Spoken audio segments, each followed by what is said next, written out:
حضرت میاں شیر محمد شرقپوری علیہ رحمہ فجر کی نماز کے بعد یہ ٹوٹیاں نہیں جس طرح ہوتی تو وہ چھوٹا سا برآمدہ تھا، تو برآمدے کے اوپر بیٹھ کے وظائف کرتے تھے اور پھر اشراق کی نماز تک وہاں بیٹھتے اور پھر تشریف لے جاتے۔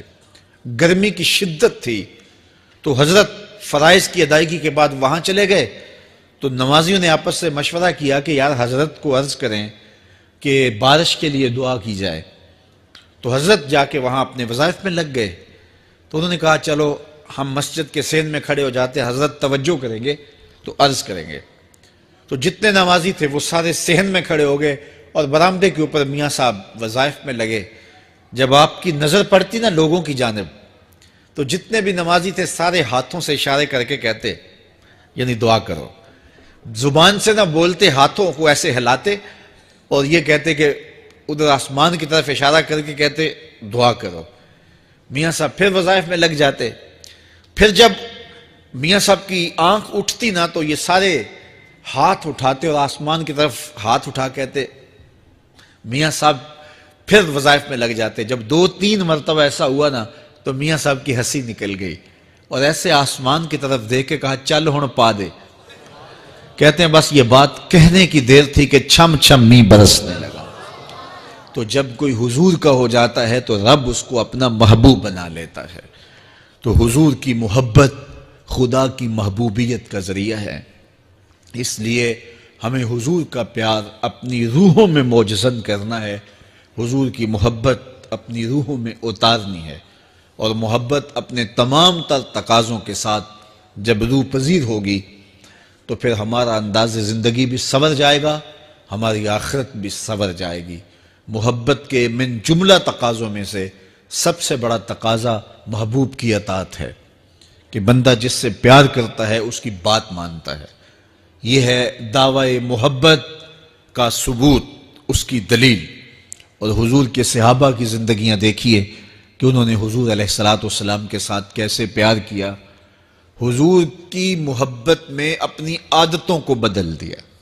حالانکہ عادتیں نہیں بدلی جاتی، 2 سکے بھائی ہوں، رشتہ کتنا گوڑا ہے، اور ایک گھر میں پرورش پائی ہے، ایک گود میں پلے ہیں، ایک باپ کے گہوارہ تربیت میں رہے ہیں، لیکن طبائع میں اختلاف یہ ایک فطری بات ہوتی ہے۔ ہمارے پاس لوگ آتے ہیں، 2 سکے بھائی ہوتے ہیں، ایک کی طبیعت ادھر کو جا رہی ہوتی ہے، دوسرے کا مزاج ادھر کو جا رہا ہوتا ہے، ایک سخت نرم مزاج ہوتا ہے اور دوسرے کی آنکھوں سے انگارے پھوٹ رہے ہوتے ہیں، ایک معاف کر دینے والا ہوتا ہے، ایک سخت غصیلا ہوتا ہے، ایک کی طبیعت کے اندر تلخی کی چنگاریاں ہوتی ہیں اور ایک کی طبیعت کے اندر نرمی کے پھول ہوتے ہیں، آپ نے بھی دیکھا ہوگا۔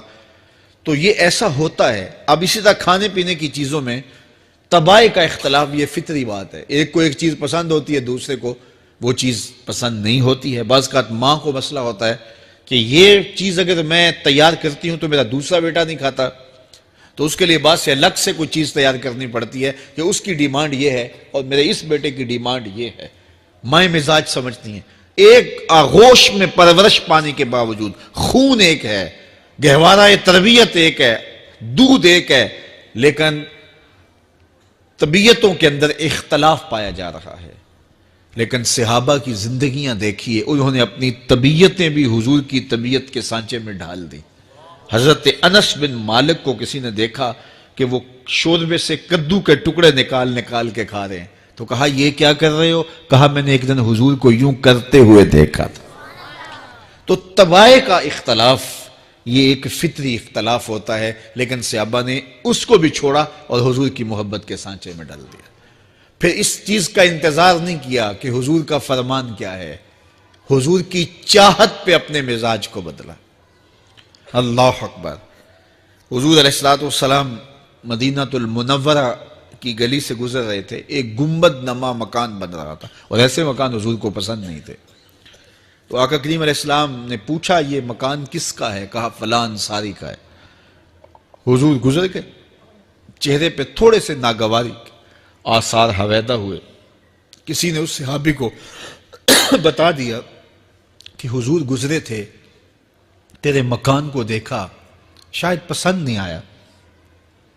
2-4 دن کے بعد حضور دوبارہ گزرے، دیکھا کہ وہاں ملبے کا ڈھیر پڑا ہوا تھا۔ فرمایا اس صحابی کو بلاؤ، بلایا گیا، کہا میں پرسوں ترسوں گزرا تھا، تیرا مکان دیکھا تھا، یہ کیا ہوا؟ عرض کی میں نے گرا دیا ہے۔ فرمایا کیوں؟ عرض کی سنا تھا آپ کو پسند نہیں، سنا تھا آپ کو پسند نہیں، میں اور آپ دیکھیں ہمارا کیا کیا حضور کو پسند نہیں، سر سے لے کر پاؤں تک، نجی زندگی سے لے کے سیاسی زندگی تک، اپنے امور ذات سے لے کر کے اپنی معاشرتی زندگی تک، ہمارا کیا کیا حضور کو پسند نہیں، اور ہر وہ چیز بدل دیں جو حضور کو پسند نہیں۔ محمد دی زیارت محمد دے رنگ وچ، اے ٹھگ بازیاں جانے پیارا محمد صلی اللہ علیہ وسلم۔ میرے شیخ کامل کا ایک شعر ہے، اور وہ شعر اتنا وزنی ہے کہ اگر میرے پاس جواہر لال موتی ہوں اور میں ایک پلڑے میں ڈال دوں اور ایک پلڑے میں یہ شعر رکھ دوں تو یہ شعر پھر بھی بھاری ہوگا۔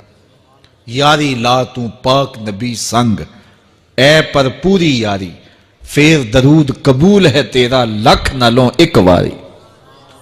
1.25 مرتبہ درود پڑھنا ایک طرف، اور ایک دفعہ حضور کی ذات پہ درود پڑھنا، ان کی محبت کے سانچے میں یوں ڈھل کر کے جو وہ کہتے ہیں وہ میری زندگی کا عمل ہے، یہ اس سے وزنی ہے، یہ اس سے بھاری ہے۔ تو حضور کی محبت، حضور کے ایک صحابی تھے، وہ حضور کو ملنے آئے، اور آئے تھے بحرین سے۔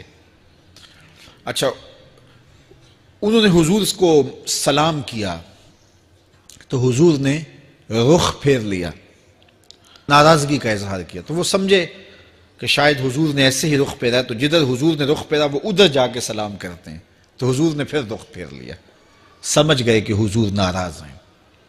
اب انہیں سمجھ یہ نہیں آ رہی تھی کہ ناراضگی کا سبب کیا ہے۔ وہ اصحاب رسول سے پوچھنے لگے کہ حضور مجھ سے ناراض لگتے ہیں، آپ میں سے کوئی بتا سکتا ہے کہ حضور کیوں ناراض ہیں؟ اللہ اکبر! آج تو کوئی بڑا باپ ہو، مرشد ہو، استاد ہو، ناراض ہو جائے اور شاگرد کو ناراضگی کی وجہ معلوم نہ ہو تو وہ الٹا ناراض آگے سے ہو جاتا ہے کہ میں نے جرم کیوں کیا ہے کہ استاد کا مزاج بگڑ گیا ہے۔ اللہ اکبر! لیکن ذرا دیکھیے، رنگ دیکھیے محبت کے، وہ صحابہ سے پوچھتا پھرتا ہے کہ حضور مجھ سے ناراض ہیں، مجھے بتائیے کہ کیا سبب ہوا؟ تو انہوں نے کہا کہ یہ تیرے ہاتھ میں جو سونے کی انگوٹھی ہے، اس سے حضور ناراض ہیں، کیونکہ حضور اس کو منع کر چکے ہیں۔ امت کے لیے سونا چاندی حضور نے امت کے مردوں کے لیے منع فرما دیا، صرف 4.5 ماشے سے کچھ کم کی انگوٹھی چاندی کی، اور وہ بھی عدد میں 1 ہو، شریعت نے جائز رکھی ہے۔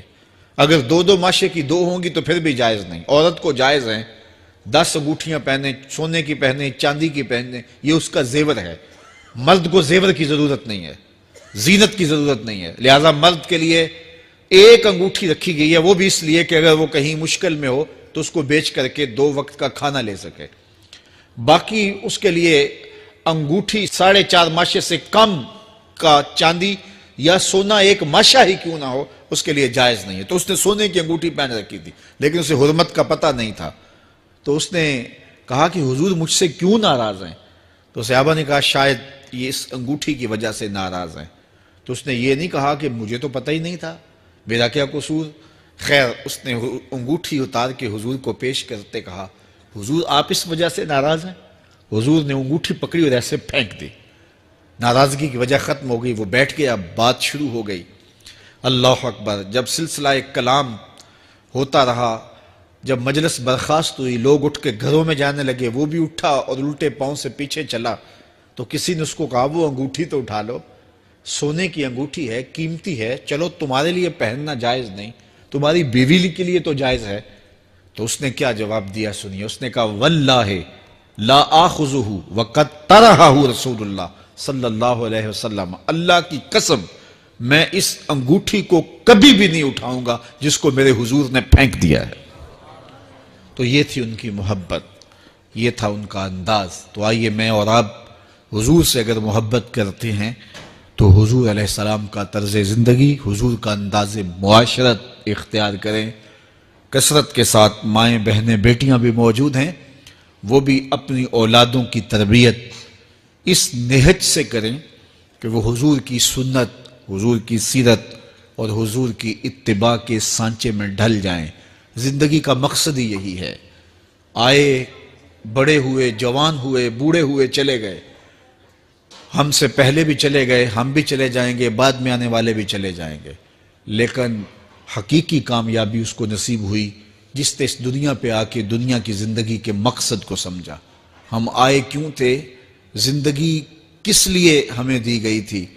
اکبر الہ آبادی نے کیا ستھری تنقید کی تھی، کیا بتائیں احباب، کیا کارنمایاں کر گئے، بی اے کیا، نوکر ہوئے، پینشن ملی اور مر گئے۔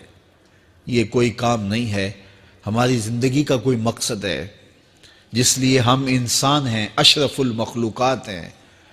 دیکھیے گدھا سارا دن بوجھ اٹھاتا ہے، اللہ اکبر۔ میرے صاحب نے ایک گدھے سے بھی ایک موازنہ کیا ہے کہ سارا دن جو ہے وہ بوجھ اٹھائے اور کام کرے، اور پھر مالک اس کو غذا بھی نہ دے، وہ جا کے روڑیوں سے اور باہر سے جا کے چر کے پھر آ کے کام مالک کا کرے، مالک اس کو دے بھی نہ، اور وہ باہر سے کھا کے آئے اور کام مالک کا کرے۔